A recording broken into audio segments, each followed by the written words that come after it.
सभेचे सध्या वारी वाहू लागलेले आहेत आणि अशामध्ये आता अपक्ष उमेदवारी जे आहे ते आता शांभारकी महाराज आज दाखल करणार आहेत आणि त्यांच्यासाठी जे आहे ते संपूर्ण भगवाधारी या ठिकाणी महाराज आलेले आहेत।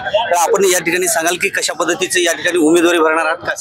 हे बघा, मी भारतीय जनता पार्टीचा खरोखर मुळातला कार्यकर्ता आहे आणि मागच्या 12 ते 15 वर्षापासून भारतीय जनता पार्टीचं काम करतो आहे। आणि एवढंच नाही की एक मी संन्यासी आहे आणि संन्यासी माणूस हा आश्रम सोडून बाहेर जात नसतो, परंतु गरीब जनतेचं दुःख, या लोकांचं दुःख मला माहिती आहे, कारण येणारा प्रत्येक जण आपलं दुःख व्यतीत करतो। म्हणून माननीय पंतप्रधान नरेंद्रभाई मोदी 2014 मध्ये त्यांनी मला फोनद्वारे कळवलं होतं की आपल्यासारख्या लोकांची देशसेवेसाठी गरज आहे, आपण या क्षेत्रात यावे। त्या अनुसरून मी माझं संन्यासाचं जीवन त्यागून मी राजकारणात प्रवेश केला, कारण जनहिताय जनसुखाय या उक्तीप्रमाणे जनतेची जर सेवा केली तर निश्चितच ईश्वराची सेवा केल्याचं पुण्य मिळते। आणि हे गोरगरीब जनता जी दुःखित पीडित आहे त्यांचं खऱ्या अर्थाने हित जोपासण्याचं कार्य आम्ही लोकच करू शकतो, कारण आम्हाला कुठला स्वार्थ नाही आहे। आपण अपेक्षित उमेदवारी भरत असताना आपल्या सोबत कोण कोण आहे, कोणाचा पाठिंबा आहे? हे बघा, आताच मी या विषयावर काही बोलणार नाही, कारण सर्वात महत्वाचा पाठिंबा आहे हिंगोली लोकसभेतील सर्व मतदारांचा। मी अपेक्षित फॉर्म दाखल करत आहे। आपण या ठिकाणी उमेदवारी अर्ज दाखल करत असताना आता नागरिकांना, मतदारांना काय सांगणार आहात, कशा?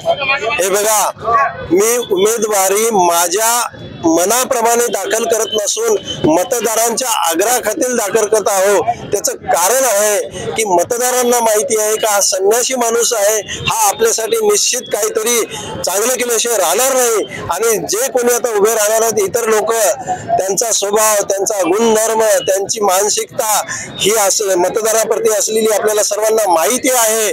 त्यांच्यासाठी हे लोक काय करू शकतात हे माहिती आहे।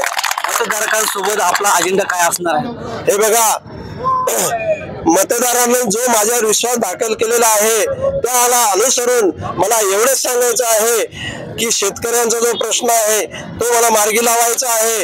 त्यानंतर या हिंगोली लोकसभेतील जेही बेरोजगार मुलं आहेत त्यांच्या हाताला काम द्यायचं आहे आणि जे आजारी लोक आहेत त्यांना ठिकठिकाणी ब्लड बँक, त्यांच्या ज्या सरकारी योजना आहे त्या योजनेच्या माध्यमातून त्यांना सरकारी दवाखान्यात असो की हॉस्पिटलमध्ये असो त्यांना मदत करून त्यांचं जीवन चांगलं बनवणे।